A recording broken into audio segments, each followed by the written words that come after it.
the time on site for people who purchase like AI referred traffic purchases is 50% less than other purchasers coming from other traffic sources. The storefronts are also working with, right now it's Shopify, but eventually like Shop with AI on Google, Shop with Pro on Perplexity, ChatGPT, they're all rolling out in-app purchasing, right? That's coming.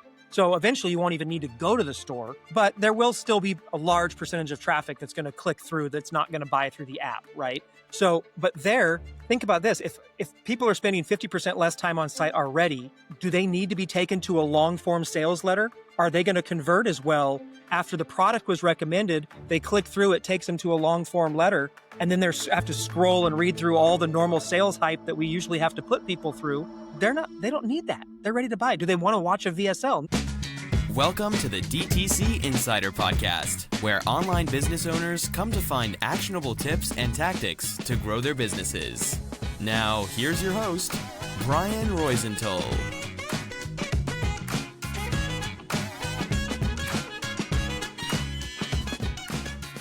Hey, welcome to another episode of the DTC Insider podcast. I'm Brian Roisentul, your host, and today I have an old friend of the house. I'm joined by Tanner Larsson. He's, I don't know, how many years have you been in this space, Tanner? Like over 20? Yeah, I'm old. Yeah, you're not old, but you've been in this space for a while. So welcome to this second episode here on this pod. Actually, it changed name in the middle. You've been here in the first or second season now. It's the fifth season, so it's been a while. Yeah, no, it's gone through some evolution, but I love where it's headed. So why don't you start by telling the audience more about you and your background? Sure. So guys, my name's Tanner Larsson.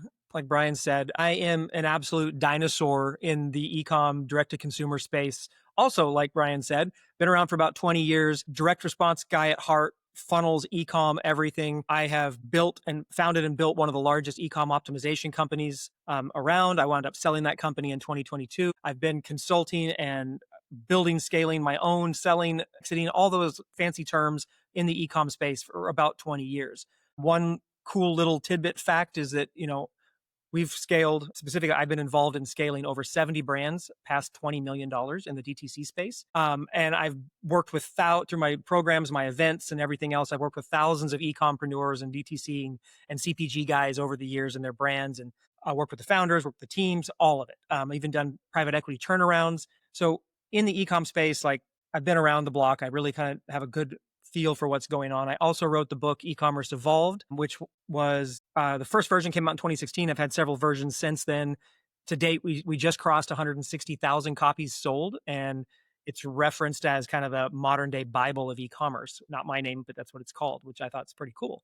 But other than that, like that's a little bit about me. Yeah, I remember shortly after we met during the episode, back then I joined your company back then. Like I joined, as a member of your beautiful community and for a year or so. And even though I wasn't joining as a brand, because mainly all of them were brands, I got a ton of value. I learned a lot. It was a beautiful community, and I can totally see that you know what you're talking about. So that's why I'm super happy to have you on the pod again. This time to discuss something different because, as you know, of course, you know better than me and many people in the audience that e-commerce changes all the time because technology changes, the landscape changes. These days, the socioeconomic landscape or context changes as well. So what are we going to talk about today? I love to talk about a mix of stuff. I'm super excited about AI, and I'm curious also about the fundamentals that are still valid for building a solid e-commerce brand because most people are chasing, the shiny objects, even more with this AI hype. Everyone is like, oh, I want the latest hack to grow and forget about the fundamentals. But those who focus on the fundamentals also don't need to, overlook probably the AI, the benefits that AI can bring into their business. So where do you want to start? Do you want to start from, by the AI or by the Well, let me fundamentals? tease with a little bit of the AI and just to get people a little bit excited for what's to come. And then we can hit some of the fundamental stuff and how it all ties in. Amazing. So fundamentally, e-com is still e-com, guys. Direct to consumer is still direct to consumer. I use those terms interchangeably. Even a lot of the CPG stuff falls under, DTC a lot of times as well. But look, the biggest thing about e-com today is that the brands that have that are half-assing it are the ones that are struggling. People have said it all the time, but like the days of being able to have a half-ass website, some mediocre products, throwing ads at the wall, that's all gone. And it's only been getting further and further away from that. Now we've had, the tariff scares and everything like that. I mean, most brands can't survive 10 to 15% cost increase in their products. They're running that close to the margins with their acquisition costs.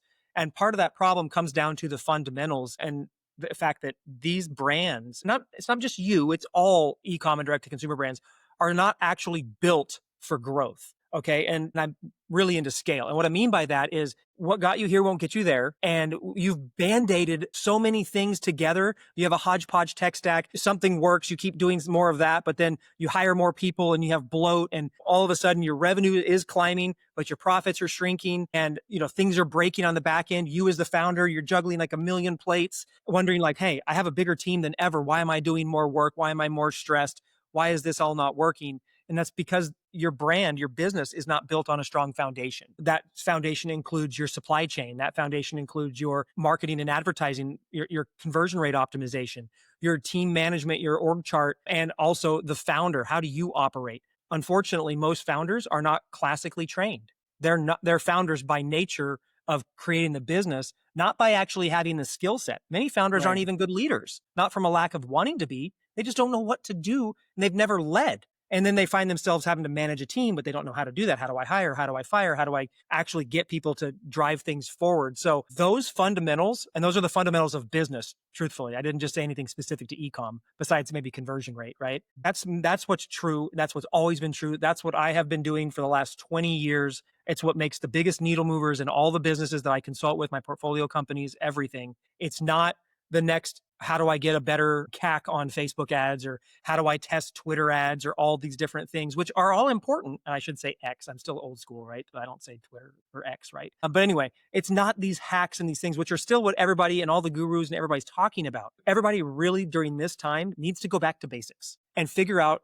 look at your business. Where are the gaps? Where are the holes? Where are you leaking? Think of it like a pipe full of water. Where are the drips? Look, identify every single drip in the entire business, including your financials, and start plugging them and figuring out what the problems are. And if you can't solve it, find somebody who can come in and help you solve that particular issue. If you get those things patched up, you're strengthen your foundation, and then you will be able to grow, to scale, have a better CAC, better lifetime value. And I would say one other thing I keep rambling a little bit, but one other thing on I see problems today is that many, many, many e-com brands, their AOV and their LTV are almost the same. They still don't truly have a back end. They don't do a very good job of repeat purchases or increasing it. They also don't consider the fact of, what's my maximum LTV? What's the absolute maximum a customer could spend with me? And how do I keep increasing that possible maximum so that I can keep pushing people up, not necessarily an ascension ladder, but just up into multiple purchases, more spending, and increasing that, average LTV. And then the other piece of the LTV curve that's wrong is that these brands are not factoring in time. I see a lot of bigger brands running negative on front end acquisition because they think they say their LTV is big enough to support it. But what's the time frame that LTV takes to come in? The CAC to LTV ratio, the CAC payback period, right? 100%. What's your payback period? That's where we talk about like 30, 60, and 90-day LTV, right? Yeah. And this is what's crazy, guys. Even the big brands that you're like, man, these guys are crushing it. They're doing it right. A lot of them still aren't doing these basic things. I ran into a $30 million a year company and did an audit for them 2 weeks ago. And they're a supplement company. Like, you'd know them. Everybody would know them if I said them. One of the first questions I asked for was, let me see your financials. Do you have you have your balance sheet, your profit and loss statement, anything like that? They're like, oh, we can ask our accountant for that. I'm like, when was the last time you had that? Oh, last year when we did our taxes. How do you operate a business, especially at that level, monthly at the minimum, but ideally weekly P&Ls or something like that, so you can keep things going? So, it's crazy. But again, it comes down to fundamentals. You said it's super important, and I can talk hours about that. And Me too. I mean, I had the pleasure of interviewing amazing brands here, and some of them, Breeze is crushing it, They're killing BattleBots, it. Montana Knife Company, Born Primitive, those 8 and 9 figure brands are crushing. And I found I try to identify the patterns, but not the tricks and tactics. As you said, it's like the fundamentals, the basics. And I started doing a presentation about the top 10 that I at least identified from all those brands that I interviewed. And all of them, I noticed that they were doing the same thing. First off, they knew their numbers. You named a supplement company. Well, you didn't name it, but one of them, one supplement company is 9 figures now. Upbe, they build in public. Ronak Shah, Ashim Alwani, all of them, they build in public. And Ron said a few months ago, I think it was through a LinkedIn post and through their newsletter as well, that they have a daily P&L on WhatsApp. Uh-huh. A daily P&L. So it's like, of course, a summary of the main correct, stats. but still, you're But looking it's at not numbers only daily. the spend or revenue meta or it's like a overall, right? So and I asked him, and then he made a post about that, how they avoided that daily message to becoming noise, because at some point, if you receive a daily P&L, it's like, okay, it's like again. So what are some of the things you look for to say, oh, there's a red flag here or not?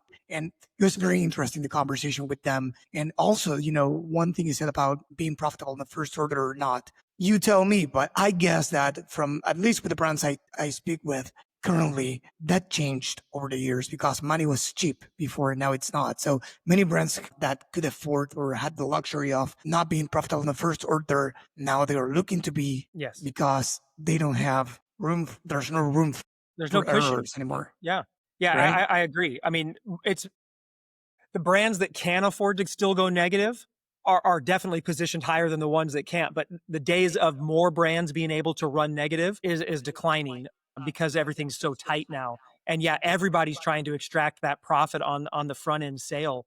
And I mean, it's been a problem ever since, like since the inception of it being a thing, right? Yeah. Your AOV can only do so much heavy lifting, especially when you have a physical product versus a digital, and you only have so much contribution margin in that AOV, Yeah. right? So Well, yeah, it's shifted. the other day, Nick Shackelford, one of the founders of Breeze, Yep. he said that I think they got an extra million or so in revenue only by shifting a few details. In that case, he was talking about subscriptions, but the point is that brands, I mean, I think this is human nature because it's not about e-commerce only. It's about human nature. We are all after the new thing. In this case, new customers, right? Many brands have, I think I would dare to say most brands have neglected retention for a long time. And now they are paying the toll, right? Because as you said, many cases, AOV equals LTV, and that's not fine. Many brands don't work on the offer. Many brands don't care about working on the buyer persona. They don't care about the lifts in revenue that could yield a lift in margins. They are just after the new customers. And new Pushing more to customers the are front door. important, but it doesn't make the other part less important, like right? the old adage, right? There's the 3 ways to grow a business, but how come people only focus on one way, right? And that's just the new customer angle. But there that's still one of the biggest things when I come in and audit a company, and I do a lot of them for friends and other people and people who just come into the business and want to see what I have to say. The retention side of things is almost always dismal, unless someone has a recurring program and that's like their core of their business, which I've taught for years as well. But if they don't, it's hit or miss. And if they do, oh yeah, we focus on repeat customers. Really? We look at their flows and their setups, and it's like, oh yeah, we focus on that second time purchase. But what happens beyond that? Like nobody really does a good job of that. So Yeah. And the other piece that you mentioned is also another thing that's super important that I also see a lot is that whole like everybody would rather throw up new offers, new creatives, whatever, than tweak different parts of the business that could completely. I mean, like you mentioned Nick and how they changed something in the subscription that added up an extra $1,000,000+ to them, right? That kind of stuff is in every business. Now, it may not be at that level based on your volume and everything, but I mean, you could make one fix to your supply chain. If like one of the things we did with one of our brands was we actually started purchasing the raw materials ourselves for the manufacturer. Now that obviously incurred more cost to us, but the savings down through the rest of it added like another like 18% to the bottom line. Wow. In the business, and our product quality and consistency went up when we needed new orders and stuff. We didn't have to fight over availability because the manufacturers, they buy what they need when they need it, and it goes to all their customers. But if you control your own raw materials, now that's a bigger example, but you could do something as simple as just, auditing your team's time and where they're spending their time. You could save money there. You could fix your upsell and have it convert at 1 or 2% better than it. Exactly. There's so many little things you can do. And that's all, when we were talking about the leaks, those are all leaks in your business. Yeah, And one they thing can we do turn it that off. not one thing we do in that line that we find really valuable for our clients is that we map out the customer journey. We use a tool called Lifetimely. I'll give them a shout out. I have no affiliation with them, but I love the tool. I guess there are some others. I think Peel is another one, So but I there's a have few, never I used think, that but yeah. one. Yeah, and they have this beautiful chart called the product journey Mhm. that I haven't seen anywhere else, at least myself, that you plug, your Shopify store, if you're using Shopify. Basically, you can see, a path like the navigation flow in Google Analytics. You can see the same thing there, but you can see what people buy in the first order, the second order, and the third order by product type or by SKU.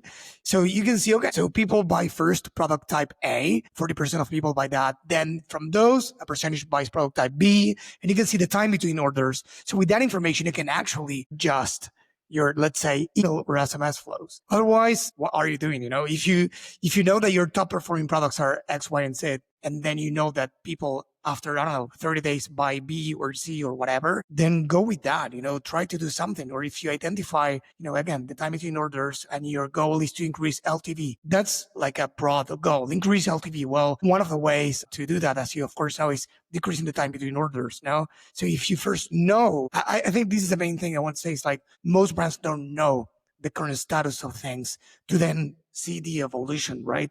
But those on top of that, like Breeze or these brands we mentioned, that's why they are ahead, because they are on top of those little things that move the needle. They know all their data, and if they don't know something, they go figure out how to find that data point. It's a huge differentiator, and it's a massive competitive advantage that everybody else takes for granted. Exactly. Talking about data, I want to go into AI now because I think there's a lot of noise, because this is super cool.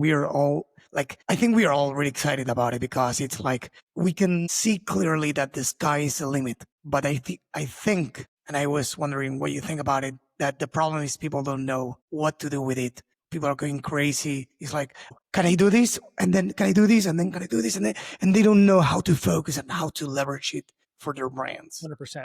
I think that's any online, actually, heck, maybe even any business right now. There's so much noise in AI. There's so many opportunities, so many new launches, startups, all these different tools. And, what do I do? How do I use it? Oh, I'm not using it enough. Maybe. And then you go down these rabbit holes. And, I think one of the biggest future things that's going to, I don't think it's quite there yet, is going to be agentic AI for ecom. I think that's going to be super powerful, having on-site agents that are actually good and don't hallucinate. We're not quite there yet. I know that'll piss off the people selling those things. I'm not trying to hurt you, but I know you're going to get there. Right now, the only ones that I know that are really, really good are the ones that are custom built on a standalone like LLM that's not, using anything else. But I think that's the thing. Now, in my opinion, I think any tool you can use for AI to help you streamline what you're doing, help you do better at what you're doing, is good within reason. I'm also a big believer in just getting shit done. Quit looking for the fastest way to do it. If you know how to do it, just get it done. Right? Because otherwise you may spend so much time trying to find a better way to do it that you could have just had it done and moved on by then. So there's a give and take. But when it comes to AI specifically, the thing that I shared with you that also is really shifting the market, and I think it's the biggest as it pertains to e-commerce, online shopping, retail, all that stuff. This aspect of AI is the biggest thing since sliced bread, and that is AI commerce. So AI commerce is literally, it's not a hack, it's not a tactic, it's not anything. It's the new foundational shift that's happening in how online commerce is done. We're literally seeing we are seeing the first real shift in consumer shopping behavior since mobile shopping adoption. Okay, because once there hasn't been another shift since then, and what's happening now is people are preferring. Now, I think I actually have the number here somewhere. 58%, I think it was, right? Yeah. 58% of consumers prefer AI tools for product discovery now over regular search. Now, you think about product discovery originally. You go to Google. Now, I'm not talking about paid ads. Paid ads are still going to work. I do think they're going to take a little bit more of a hit as more transition over to this other stuff, which we'll talk about. But traditional product discovery is you go to Google, you go to your search engine, you put in a keyword and you search and you look through a few products and you try to make the decision yourself. And you try to, I'm looking for running shoes for flat arches and wide feet. under 150 bucks. Let me figure it out. Now I take that same exact thing, but only in more detail, which an AI already knows about me from our previous conversations. And I say, hey, ChatGPT, what's the best women's running shoe for me? I have flat arches and wide feet, and I want 150 bucks, and I want them to be pink, right? Super contextual, whatever search. You send that out, and now ChatGPT, Perplexity, Gemini, Copilot, all these things are going out and they're using this new commerce engine, which I'll talk about. It's really crazy because it doesn't work the same way as AI, but they're going out and crunching the data and finding products to recommend for that particular search. And what we're seeing is that people trust AI because it doesn't come through as a sales message. It comes through as like, hey, Brian, this is the best sunglass cleaner that you should use. And you're like, cool, I'll start using it. It's a recommendation. You trust it. AI has become the number one and biggest trusted shopping assistant on the planet. Now, over 50% of online consumers, according to McKinsey, have said that they have made a purchase through AI referred products in the last 3 months. Whether they're not saying they're shopping in AI, but AI is referring to product and they're clicking out through it to go to that thing. And now that's happening. Like it's right now between the now and the end of the year, $47 billion is expected to be shifted away from non-AI ready stores into AI enabled commerce stores between now and the end of the year. So where is that going to hit? That's going to hit Black Friday. This is the first Q4 in history where AI commerce has existed, right? It's massive, and it doesn't operate the same as traditional search. It doesn't operate the same as the AI prompting that we're used to. A simple way to look at it,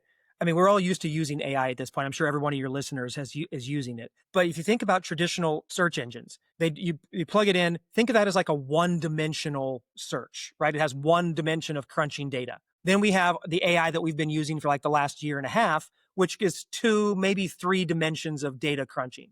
AI commerce is their next evolution that they've been working on. And it crunches data in 9, 10, 11, 12, however many. It can take hundreds of different data points from different sources, crunch them all together to deliver the most curated, perfect result based on what you tell it and what it goes out and finds. And it does all the comparison and contrasting. It does the reviews. It does all the stuff to make sure it's delivering the absolute most contextually perfect product for what you need.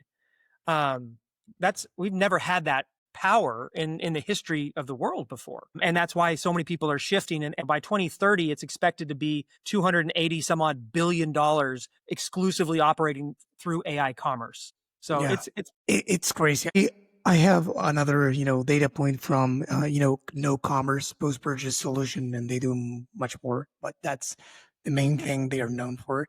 They said that, at least from their clients, they have, I don't know, over 2,000 or more, brands. They said that it was something like 27% of orders come from, search engine clicks, right? So those are going to be, distributed in, probably they are going to shift away from search engines into AI. Some others happen on social media, which we have in parallel, the rise of AI, but we have the rise of social commerce. So people are buying through TikTok Shop. They are buying through other platforms as well, YouTube. I don't know. Maybe people are talking about, Netflix and some other platforms, connected TV, and now, ChatGPT. So I was wondering, with this big change, what is going to happen to websites? How do you think websites will take a part in this equation? So I think that's obviously still evolving. Now, one of the cool things that I got is I got to kind of go behind the scenes through one of my clients. They got invited to one of the closed door AI beta programs put on by some of the big ones. I'm under NDA, so I can't really say it, but the ones we use, right? And they got to be a part of the integration of them testing AI commerce and making sure that, products would show up in the commerce searches and things like that. And I got to sit in on some of those with the AI engineers and all of that. So there's a lot of stuff that I've learned, a lot of stuff we still don't know yet. They're playing their stuff pretty close to the vest, obviously. But I was just having a conversation with one of those brands this morning, and they are a supplement brand, and they sell through storefront, but also through long form and VSL. They've got multiple types of front end acquisition points. And the way AI commerce is working right now, well, let me build to this. Okay, so let me back up a second. So when someone does a search for what's the best resistance bands for home workouts for mothers who just had babies or something like that, some really specific thing, which is what we do in ChatGPT, right? Or Perplexity or whatever. when that's happening, that comes across as a recommendation. It's not salesy, right? And currently we're still clicking out, okay? But it's coming through as that trusted recommendation. So one of the data points that I have that's very interesting, actually I've got a couple of them that you'll get a kick out of, but one of them is that the time on site for people who purchase like AI referred traffic purchases, the time on site on average is 50% less than other purchasers coming from other traffic sources. So They what go that's straight telling to the us, point. They go they're straight to not the. shopping. They're not shopping. AI is telling them, this is what you want to buy. We've done the decision making and the review and the analysis for you. We're serving it up on a silver platter, click and buy. That's what's happening. So the time on site, that's crazy, right? I've got some other ones we'll share in a minute, but to tie this to your point about what's going to happen to websites, first and foremost, I don't know, right? But here's what we think. So in this conversation this morning with the supplement company, the storefront makes total sense because they click through, they can add to cart, right, and they can purchase. And also the storefronts are also working with, right now it's Shopify, but eventually like Shop with AI on Google, Shop with Pro on Perplexity, ChatGPT, they're all rolling out in-app purchasing, right? That's Exactly. coming. So eventually you won't even need to go to the store, but there will still be a large percentage of traffic that's going to click through that's not going to buy through the app, right? So, but think about this. If people are spending 50% less time on site already, do they need to be taken to a long form sales letter? Are they going to convert as well after the product was recommended? They click through, it takes them to a long form letter, and then they have to scroll and read through all the normal sales hype that we usually have to put people through. They don't need that. They're ready to buy. Do they want to watch a VSL? No, they see the product bottle. They want to click through and see the product. So Right. I think there's going to be not so much that the long form and the VSL is going to go away. That's still going to be super prevalent on potentially organic and paid media for sure. But I think on this AI referred traffic, like commerce referred traffic, there's going to be a very important need for your products to be synced up in a way that when they click on it, it takes them to a easier purchase, quicker purchase, less markety stuff, right? So I guess the $1 million question that everyone must be asking, at least I'm wondering, what does a brand need to do to be showing up as a result when someone searches for something related to what they sell? So in this was ChatGPT actually the or similar? biggest, yeah, this was the biggest wake up call, or not even wake up call, I guess that's not the right term, but like a surprise to me when I got behind the scenes on some of these beta programs, watching big brands. Like one of the brands I work with is a 9-figure brand. You'd know them, huge. They spend millions of dollars a year on their content marketing, their SEO. Like they're well established, okay, and they do it all right, and they get a ton of organic traffic. They did not show up at all in AI commerce search for their own products. Unless you did a direct search for like brand name and product name, then it would show up. But if you just search,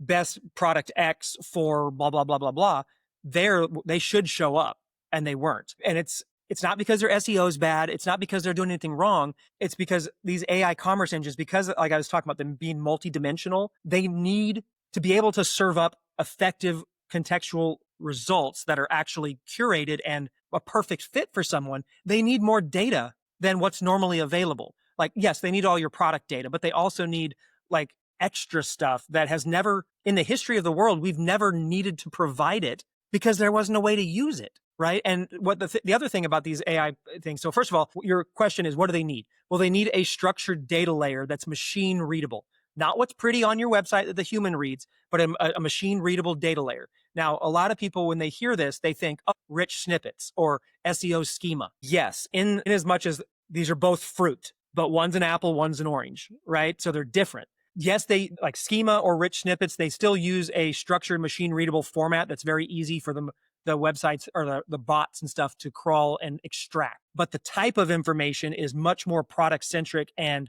contextual related, and it goes into its own data layer that's separate from those. Now, the cool thing is if you get that in place with this race for all the regular search engines to like adopt AI search, and there's a merging of the worlds happening. So all this stuff that you're doing for AI commerce will ultimately help you as well for AI search and regular traditional search. But you need to get this data layer in place that provides all these different contextual clues. There's things that we never think about, like use cases and specificity. So instead of like this water bottle is this dimension at the bottom, okay, yeah, you need that. But you also need contextual clues. Fits Tesla Model Y cup holder, fits Chevy Malibu cup holder, does not fit Kia Sportage, right? Like those kind of things. And that's I just one little layer. But so you need all of that for every product because it extracts that. Now, here's the other thing that's really crazy, and then I'll let you go for a sec, No, it's okay. is the thing that was also very like eye-opening is that, well, we've all heard how expensive AI is to operate, right? Sam Altman's always saying like, don't say please and thank you. It costs us millions, right? That kind of thing. And we also know they're losing money. So the AI commerce is their evolution of like eventually getting to the money, right? Right. But the other thing is that we learned through this is that these AI, we'll call them bots because I'm not sure what they really are. It's one of their proprietary thingy that goes out there and looks across the internet. When it goes to a website, if the website does not have the structured data that it needs, and it assesses it and it says this is going to be complex or time consuming or energy consumption high to consume, and which means expensive, right? They're trained to skip it and go somewhere else and try to find something else. So basically, if you don't have it and you just have it on your product page, they're not trained to read that. They don't scrape, they don't rank, they don't do any of that stuff. So they're literally skipping websites that don't have the data. And to be fair, schema alone, SEO schema, less than 30% of websites on the planet have SEO schema, even the stuff that we needed for the last 10 years. In the e-com space, less than 18% of websites have any kind of schema. And if the ones that do predominantly only have the little rich snippet thing that the plugin injects, right? So it doesn't come natively with Shopify, you could say. No. Now, the cool thing, that's a great point. Shopify has a massive leg up. Now, they have a couple of reasons. One, their structure is built very well. It's a great, we all know it's an amazing platform, right? But natively, the stuff that's in puts you at about 8% of like 100% of what they would need. Okay. And that's not optimized. That's just what you get by default when you have your products on Shopify. So that's a huge start. Now, these are numbers before Perplexity now is integrated directly with the Shopify catalog. The new one that's coming with ChatGPT, there's like some leaked photos of them testing the checkout URL, right? And all that stuff. So those are coming, and the shop with AI from Google. So I have no doubt that's going to boost. But again, something we learned from the engineers is that, yes, this connection is there, but it's like having an internet connection or an internet cable ran, but no data flowing through it. If the data is still missing, the connection to Shopify is not going to help you anymore. But if you put that in place, now you've created like super speed internet, right? So it still needs that. But an interesting point that on that, like, so I said Shopify's at like 8% natively, right? Without optimization. If we look globally, again, this is from the engineers, and they have these really cool tools that they've built, so they can rank and analyze and do all this stuff. But some of the stuff they said was, in terms of AI visibility for commerce specifically, like AI commerce visibility, the number one site, there's only one website in the world at 100%. It's Amazon. And Amazon has spent the last 5 years building this, right? They're already ahead. Like they're actually doing, now they're on their dime, they're doing 3D renders of all their products and building it into their data layer. And a rumor is they're over 50% of their product catalog is done now with 3D renders because they know the visual search in commerce and all that stuff is coming. But obviously we're not trying to compete with Amazon. Right. Below Amazon, the next level is Walmart at 97%. And then where it gets crazy is it drops all the way down to Target at 30%. And then the rest of the world and the internet basically falls between 30% and 0 right now. And it sounds scary and like, oh my gosh, it's so bad. I'm not trying to be like a fear monger or anything, but the cool part is it doesn't take, like once you get the visibility in, you're going to jump. Like Target's not that dialed in. They just have more than other people. So you could easily get above them in terms of like data completeness. Now you won't have the aged domain and all the other trust factors there, but again, we're not trying to rank. We're trying to serve the perfect product for the perfect contextual search, right? So even if you're on Etsy and you can't, like Etsy's not going to rank for crap in contextual search because we've all seen the product descriptions on Etsy, right? There's no information. But if you took your Etsy brand and you set up a Shopify store and benefited from all those connections, set up all your products, installed the AI visibility layer, never ran traffic to your store, you would still be able to show up in contextual searches because it's not based on traffic or it's passive. It's looking for the data. Once it finds it, it will recommend it if it's the right fit. So, oh man, I have many questions. No.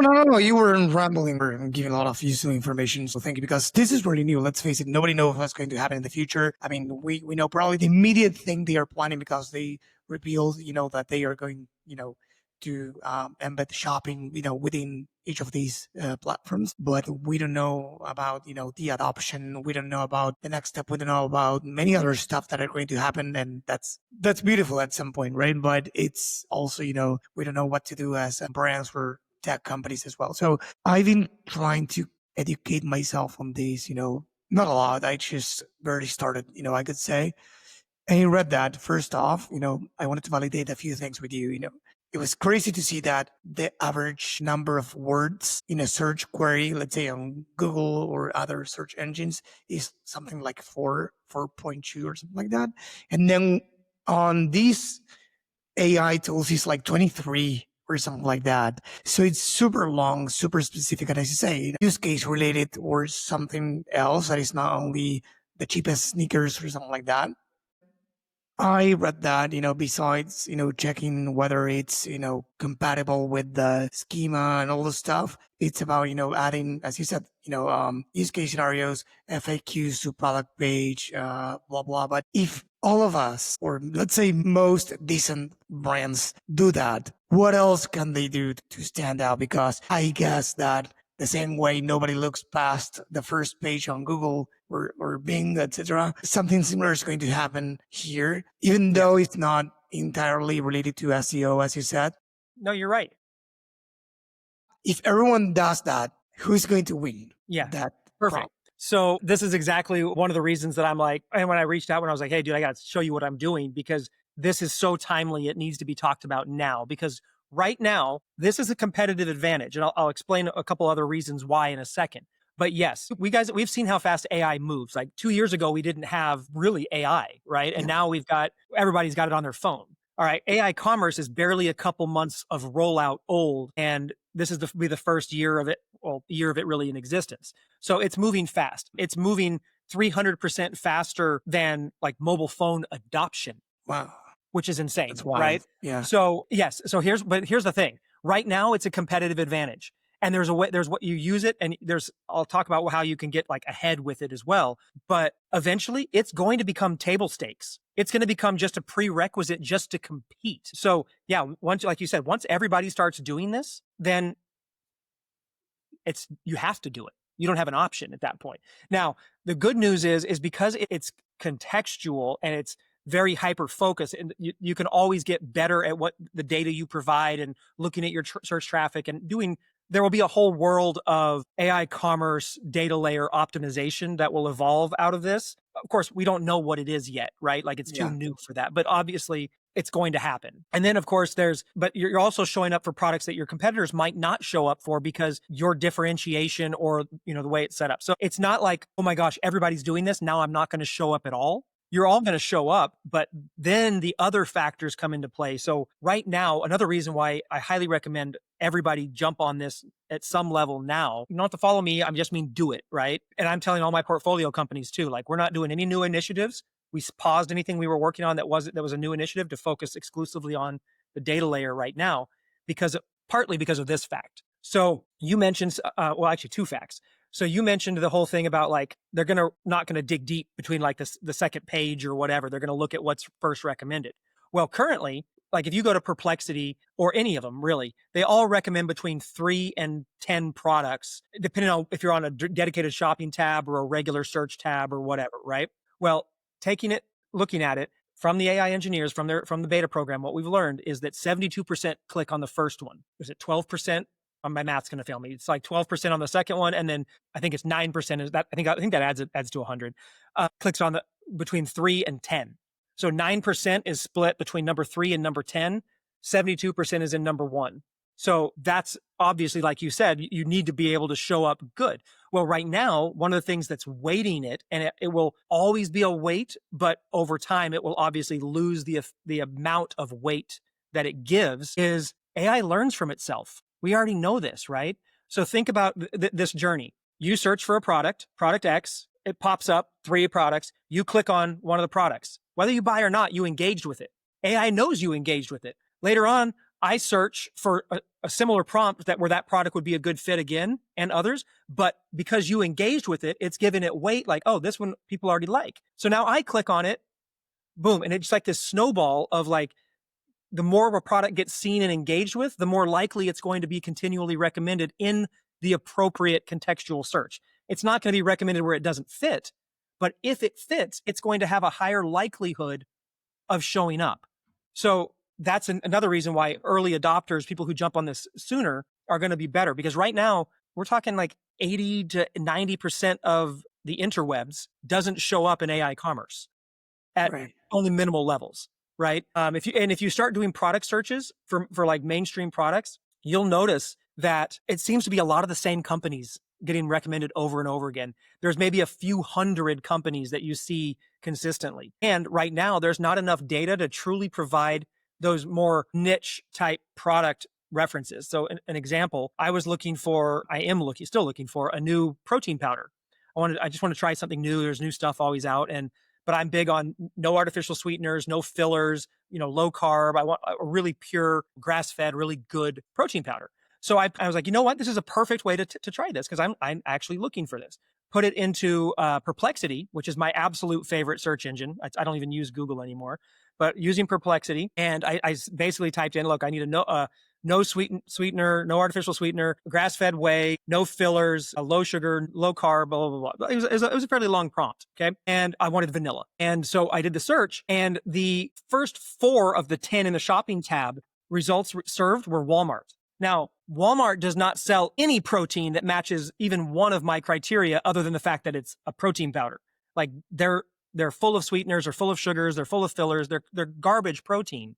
They're mass market. Why? So I was asking the AI engineers, I'm like, hey, I did this. And they're like, oh yeah, that's because sometimes it can't find what it needs to find right now. And that's where that structured data comes in.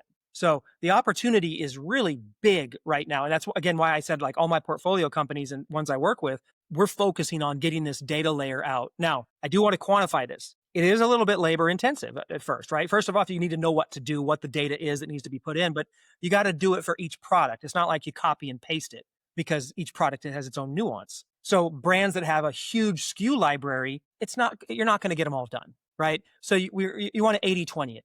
Figure out what your top 20% are, work down, and then build out like a monthly operation or process where you keep tackling a few more SKUs every week or every month until you eventually get through the catalog. But the two other things, and then I'll let you go, because I got to not go, ask questions. This ties into this. So in the beta program, stores that implement AI visibility on average, like globally across the program, are seeing X or more week over week traffic increases. Not site wide. I mean, in AI referred traffic, right? So I'm not saying like their whole site blows up, but from going from none to Makes some, sense. and then week over week increasing in that traffic. And it's purely passive. You can optimize by putting the data layer, but you can't rank, you can't tweak it, you can't pay for it. It's passive. And it's actually a completely new traffic source. Like everybody's like, oh, here's an untapped traffic source. Well, yeah, it's untapped, but it also never existed before this year, right? So crazy times. Yeah. I'm thinking a lot as we speak. So what would you say are for any brands, listening, what would you say are the top 3 or top things for them to start tackling right away to, be among those few results that ChatGPT will show? Or Perplexity or any other. It doesn't matter which one. They all use the same. Exactly. They all use, now they all have their own engine or way of doing their math, right? Or their calculations, but they all still use the same machine readable stuff. So the first thing is, I just want to clarify, like people always are like, oh, you're just trying to, say SEO guys are bad. They're not doing a good job. No, you could have the best SEO. It doesn't matter. So keep doing your SEO. It's still important, but obviously there's a new world of SEO that's going to take place over the coming years as traditional search gets left behind by the new AI evolved search, right? I mean, some people are already talking about, what do they call it? Like AEO or something like that now. Yeah, answer engine optimization and GEO, generative engine optimization. Yeah. So it's coming, right? That's even been out before the commerce stuff, right? But when it comes to the commerce stuff, so what the first thing is, as I would say, try to learn a little bit about this. There is a little bit of information out there. I have a case study that if you guys want to go through it, we can give it about at the end. And also there's a little analyzer tool that I'll give you guys. It's nothing fancy, but you can plug your product page into it and it will spit out what's missing. So you can at least see it visually. You could plug your competitors in there too, if you wanted to. But one thing I want to say about that tool, and then I'll give you the 3 things, is we dumbed it down. Okay. Well, actually, when I built the tool, I tried to make it like the tool that the AI platform guys were letting us see but not have, and where it gives a score of like, where do you rank in terms of 100% visibility? And we couldn't get the score. It always scored it way higher than it was supposed to, because it was like a store. One we used as a beta test was a brand new store, nothing done to it, just a product without even meta tags. And it was saying, oh, you're 40%, 45% optimized. I'm like, no, you're not. You don't have anything in place. But that's the tool, because it doesn't have enough of the knowledge. So we started adding constraints to the tool to try to get it back into alignment. And then a colleague was like, that doesn't look very good. Like, you're constraining the data.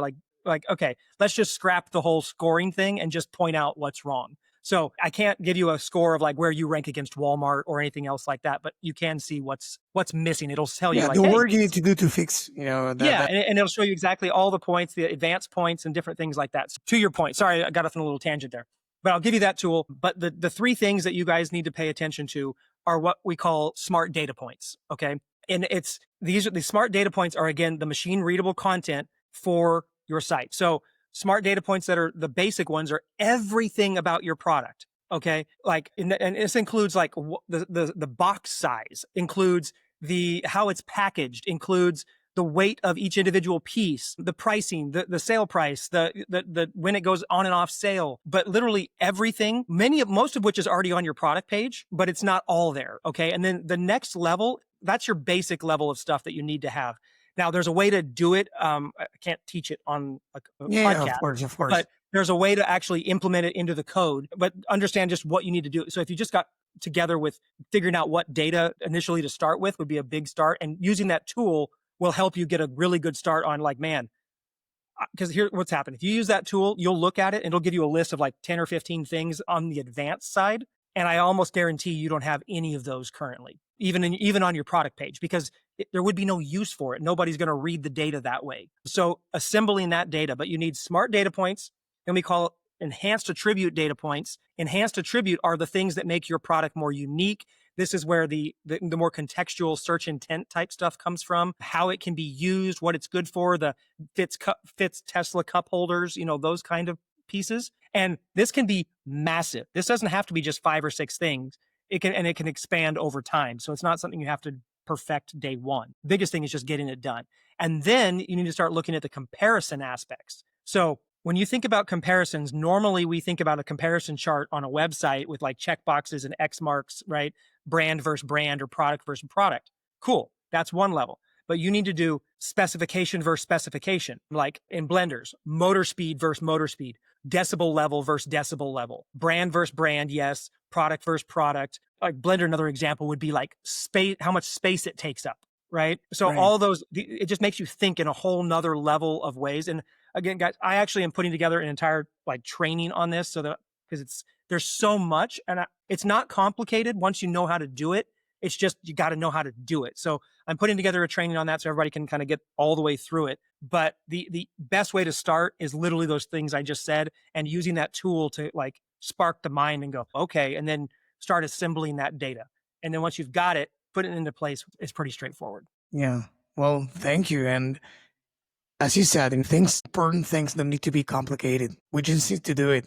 We just need to know what to do and how to do it, and that's it. At least for now. Until this gets crowded or evolves somehow. I don't know, but I'm sure it's going to keep evolving. But this will eventually be just like the foundation, right? And then you have to build on top of it. And what? yeah, add additional we things. are not even talking about the agents, or when people stop buying from brands and it's agents buying on behalf of people.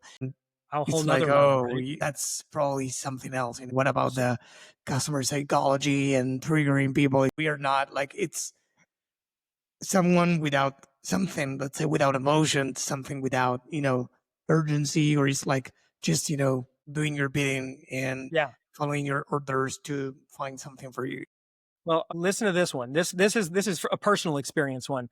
I've told a couple people about it because it's so crazy. So this is another way to think about how we need to provide smart data points in our search in terms of like the comparisons and how it can be used and what it fits. So my wife loves ChatGPT. She got it on her phone. She named it Echo. She talks to it all the time for everything. She buys a lot of stuff through there.